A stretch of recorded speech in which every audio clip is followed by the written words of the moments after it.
So you're interested in performance video design. You know, that world where visuals on stage go way beyond just lighting. It's definitely more than just flashing lights, that's for sure. Well, today we're going to take a deep dive into this really cool blend of art and technology. We'll uncover some of the unique opportunities and maybe even challenges that someone like you might encounter.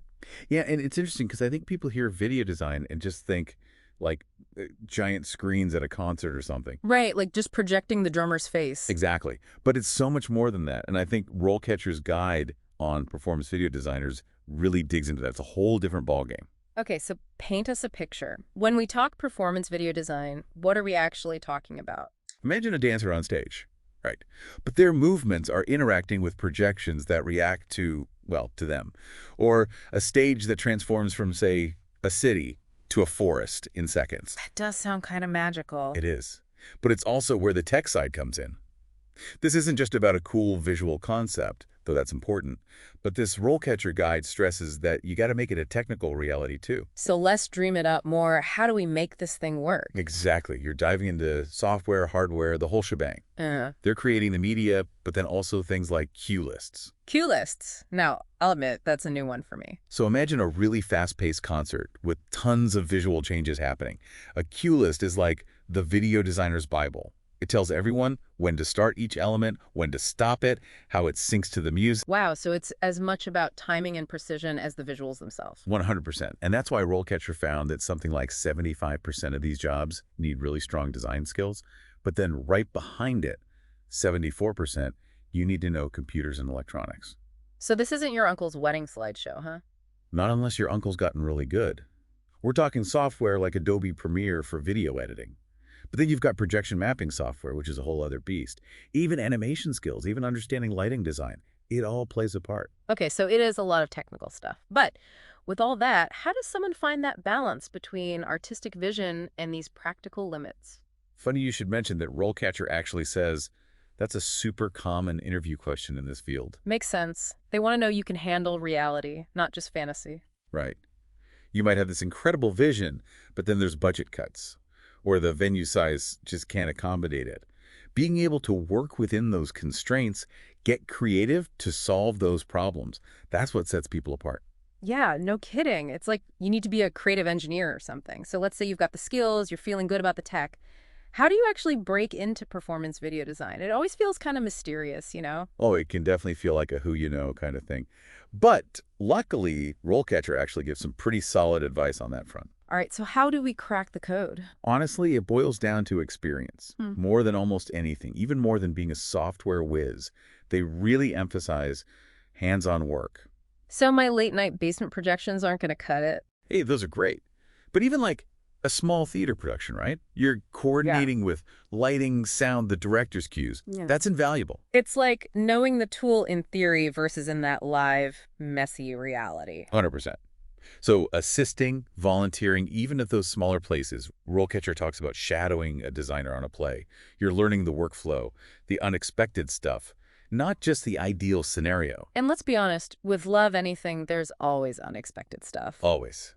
But then RoleCatcher maps out this career path, which I gotta say makes a lot of sense. Yeah. How does it usually go from those early gigs to, like, designing for a huge tour? So you start as a junior video designer, lots of assisting, learning the ropes. Then as you get more experience, you move up to associate designer. More responsibility, leading small projects, maybe even mentoring the newer folks coming up. Interesting how that mentorship keeps coming up. Yeah, it's very collaborative. And then, if you're ambitious, you go for that senior video designer role. Yeah. That's leading projects, big picture stuff, pushing boundaries, the whole 9 yards. Okay, so you've put in the time, you've got the skills, your portfolio is amazing, but this field is competitive. How do you stand out? That is the question, right?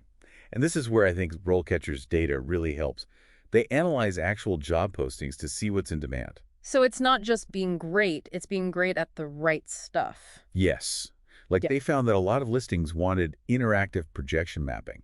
That's specific. Highlighting that on your resume is huge. So tailoring yourself to what the field actually needs. Right. And showing, not just telling. Go beyond the resume, RoleCatcher says. Have an online portfolio with personal projects. Let your style shine through. Because anyone can say they use After Effects, but you got to prove it. Exactly. Oh, and networking. RoleCatcher's big on that. Going to events, meeting people, even just reaching out to designers you admire. It is who you know sometimes. Well, and what you know in this case. You got it. That balance is key in performance video design. It really is both, yeah. So we've talked about the skills, the career path, but this field is always changing, right? Yeah.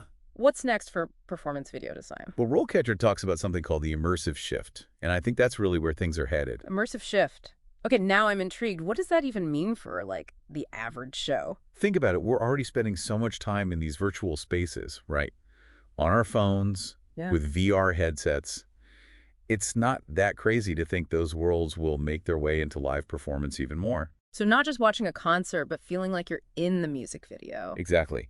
RoleCatcher even gives the example of like a play where through AR glasses, the audience could choose whose perspective they're seeing the story from. Oh, wow. Or a concert where what you see changes based on the audience's energy. That's Bro. wild. Yeah, it's a whole different way of thinking about the audience as part of the experience, not just watching it.